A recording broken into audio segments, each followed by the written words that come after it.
እንግዲህ መምህር ተስፋዬን እንኳን እግዚአብሔር አተረፈልን፣ እንኳን እግዚአብሔር ረዳን፣ እንኳንም ቸሩ መድኃኔዓለም ለቤቱ አበቃ። እንግዲህ ወገኖቼ ንቁ፣ ነቅተን አምላካችንን እየለመንን እንድናገለግል እግዚአብሔር ይርዳን ማለት ነው።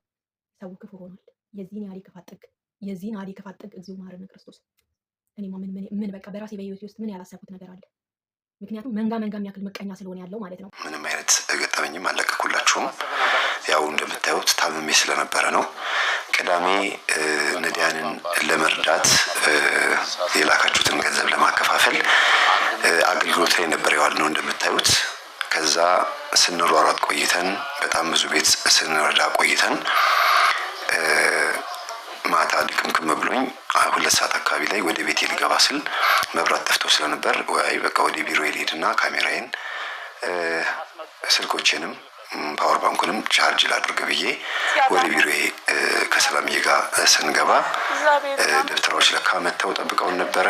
4 ደብተሮች በር ላይ ምራቃቸውን ተፍተው ሄደው እንግዲህ እንደሰማነው ከሆነ ያው ራሴን ስቼ ወድቄ ያለሁበትን ማላቅም ሰላምዬም ደንግጣ ጎረቤት ጠርታ አፋፍሰው ወደ ሆስፒታል ወስደው ነበረ እና ራሴን አላቅም ለ12 ሰዓት ያክል ራሴን ስቼ ነበር።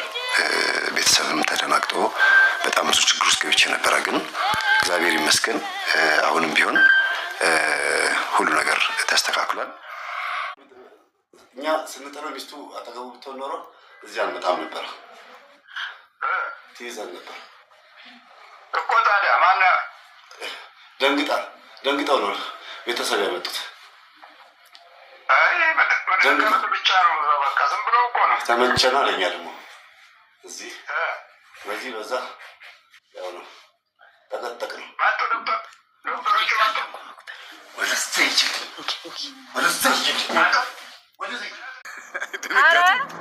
ድንጋጤ ነው። ስትደነግጥ እንደዚህ ነው ያደርጋል። ያ የነበረበትን ስላየው ብድግ ብሎ እንትን ሲቆም በቃ በስመ አብ ወወልድ ወመንፈስ ቅዱስ እድሜና ጤና ይስጦት ያኑሮት። አሜን አሜን። ያው በታችን ወንድሜ ነው። ይሄ ደግሞ እንደዚህ አድርጊና አስሩ ይላችሁ ወንድሜ ነው። ሰላም እግዚአብሔር ይብዛላችሁ። ውድና የተከበራችሁ ቤተሰቦች እንዴት አላችሁልኝ? እንዴት ቆያችሁ? እግዚአብሔር ይመስገን እኔ በጣም ደህና ነኝ። እንኳን ለስቅለት በዓል አደረሳችሁ አደረሰን። በእውነት በጣም ነው የደነገጥኩት ከምላችሁ በላይ ማለት ነው። መምህር ተስፋዬ እንግዲህ የተደረገውን ነገር ያው ሶሻል ሚዲያ ላይ በሱም ዩቲዩብ ገጽ ላይ ለቀዋል ማለት ነው። በእውነት በጣም ነው የሚያሳዝነው ከምላችሁ በላይ ማለት ነው። በቃ የኛ የክፋታችን ጥግ እኔ እንጃ። እኔ ለራሴ በጣም ነው ያለቀስኩት፣ ለራሴ ማለት ነው። የእውነቴን ነው የምላችሁ።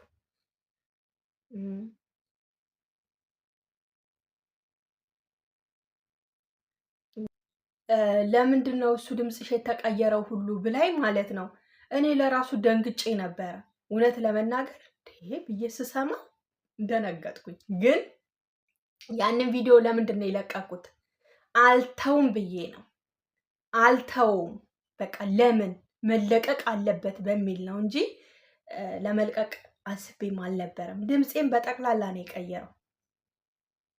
ከዛ በኋላ በቃ ያው ጦርነቱ እንዳለ ሆኖ ትንሽ ህይወቴ ላይም የነበረ ገጠመኝ ነበረ። ትንሽ ከባድ ነው በነገራችን ላይ ማለት ነው። እና በርቱ፣ እንደ አቅማችን እየሰገድን እየቀጠቀጥን፣ በተለይ መቁጠሪያ ተጠቀሙ፣ ንቁ። በተለይ ገንዘባችሁ የሚባክን እህቶቼ ንቁ። መምህር ግርማን እዩ ቪዲዮውን ማለት ነው። የመምህር ተስፋዬን ትምህርት እንዲሁም ቀሲስ ኃይለ መለኮት ሁሉም የሚለቁትን አባቶች ተከታተሉና ጠላታችሁን አድናችሁ እያዙ። የእውነቴን ነው የምላችሁ። አናንቀላፋ። የማንቀላፋት ጊዜያችን እዚህ ጋር ይቆማል ማለት ነው። ይቆማል። እያንዳንዳችን የቆምንበት እሳት ነው ማለት ነው። የእውነቴን ነው የምላችሁ። እኔ አንዳንድ ጊዜ ለምን እንደዚህ ሆነ ብዬ ለራሴ የምጠይቀው ጥያቄ አለ ማለት ነው። መንፈስ ይረብሻል እየገባ በየትኛውም በስራ ቦታ እኔ እንዲህ ነው ብዬ ልላችሁ አልችልም። እየገባ እንዲህ ነው የሚገለብጠን ማለት ነው። በአናታችን እያቆመን ነው። ሲያናግረን ደግሞ የሚያናግረን ነገር መሰላችሁ እንዴ? በቃ አልኳችሁ፣ መርዝ የሆነ ቃል ነው የሚጠቀመው። ያ ሰው ተቀይሞ ከቤተ ክርስቲያን እንዲርቅ ሊሆን ይችላል። ከስራው ተፈናቅሎ እንዲሄድ ሊሆን ይችላል። ቤቱን እንዲጠላም ሊሆን ይችላል። እና ራሳችሁን ጠብቁ። ቤተ ክርስቲያን ነጭ ልብስ ብቻ ለብሶ መመላለስ ምንም ትርጉም እንደሌለው እወቁ። ስትሮክ እያለ ይኸው እኔ ለራሱ ወገቤን እግዚአብሔር እናምላችሁ እኔ ወገቤን ታምሜ በጠጣኋት ጸበል ይሄ ነው ብዬ ልላችሁ አልችልም። ነገሩ ቆሟል፣ ተቋርጧል። ሆስፒታል ገብቻለሁ ከዚህ በፊት